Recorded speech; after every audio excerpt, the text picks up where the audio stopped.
Pernah nggak kamu mikirin gimana caranya kita bernapas? Kelihatannya sih simple banget, ya? Cuma tarik napas, hembuskan napas, udah.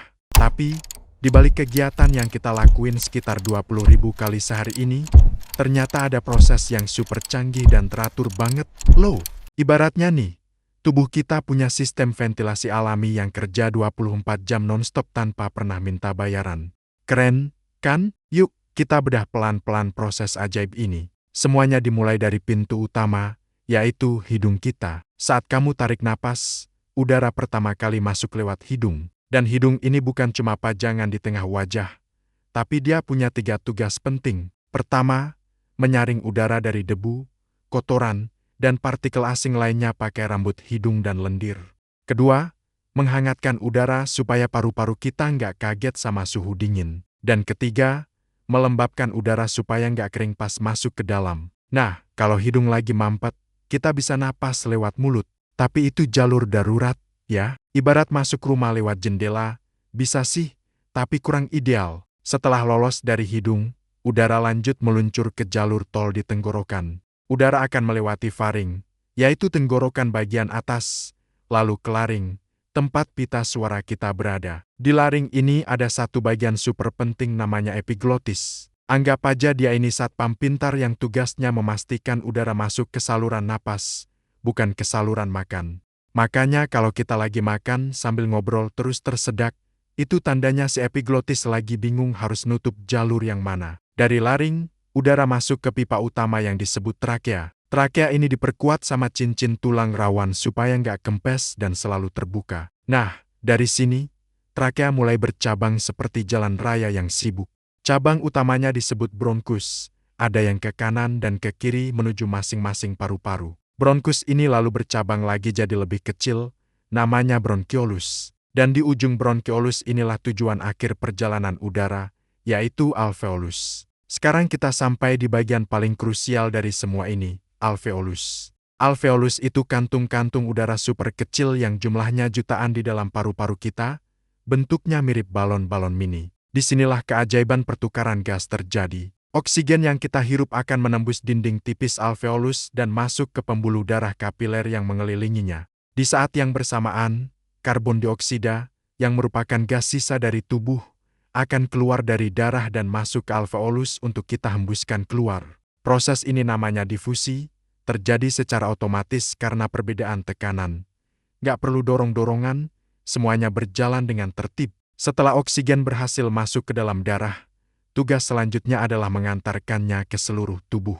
Oksigen akan menempel pada hemoglobin di dalam sel darah merah, lalu diangkut ke seluruh penjuru tubuh, mulai dari otak, jantung, otot, sampai ke ujung jari kaki kita. Setiap sel di tubuh kita butuh oksigen ini untuk menghasilkan energi, supaya kita bisa beraktivitas, berpikir, bahkan saat tidur sekalipun. Tanpa pasokan oksigen yang cukup, sel-sel kita bakal panik dan tubuh bisa shutdown. Nah, saat sel-sel tubuh kita menghasilkan energi, mereka juga menghasilkan limbah. Limbah utamanya adalah gas karbon dioksida. Tentu saja limbah ini harus dibuang. Jadi, darah akan membawa karbon dioksida ini kembali ke paru-paru. Sesampainya di alveolus, karbon dioksida dilepaskan dan kita hembuskan keluar dari tubuh. Makanya, menghembuskan napas itu sama pentingnya dengan menarik napas. Kalau karbon dioksida menumpuk di dalam tubuh, kita bisa pusing, lemas, dan bahkan bisa berbahaya. Proses tarik dan hembus napas ini nggak akan terjadi tanpa bantuan tim kerja keras, yaitu diafragma dan otot-otot di sekitar tulang rusuk kita. Diafragma ini otot besar berbentuk kubah yang letaknya di bawah paru-paru. Saat kita tarik napas, diafragma akan berkontraksi dan bergerak ke bawah.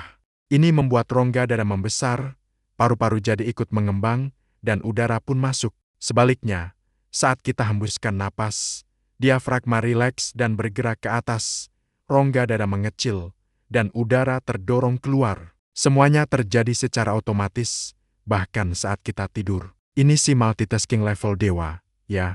Terus, siapa yang ngatur semua proses rumit ini? Jawabannya adalah otak kita, lebih tepatnya bagian batang otak. Otak inilah yang jadi pusat kendali pernapasan. Dia yang mengatur ritme napas kita, entah itu cepat atau lambat. Dia juga yang menyesuaikan frekuensi napas saat kita lagi olahraga, tidur, atau bahkan saat panik.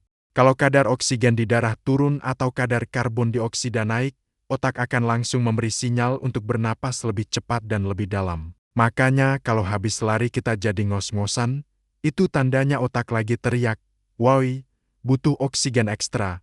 Nih, jadi kesimpulannya, bernapas itu jauh lebih dari sekadar keluar masuknya udara. Ini adalah sebuah sistem yang sangat kompleks, hasil kerjasama luar biasa dari banyak organ, dan semuanya dikendalikan secara otomatis oleh otak kita dengan sangat pintar. Semua ini terjadi tanpa perlu kita pikirkan, dari kita lahir sampai detik ini. Jadi, lain kali saat kamu lagi santai dan bernapas, coba deh ingat, di dalam tubuhmu lagi ada kerja keras luar biasa yang terjadi demi kamu bisa tetap hidup dan sehat. Terima kasih sudah nonton video ini. Kalau kamu suka dengan konten seperti ini, jangan lupa buat like, komen, dan subscribe channel ini ya. Sampai jumpa di video berikutnya.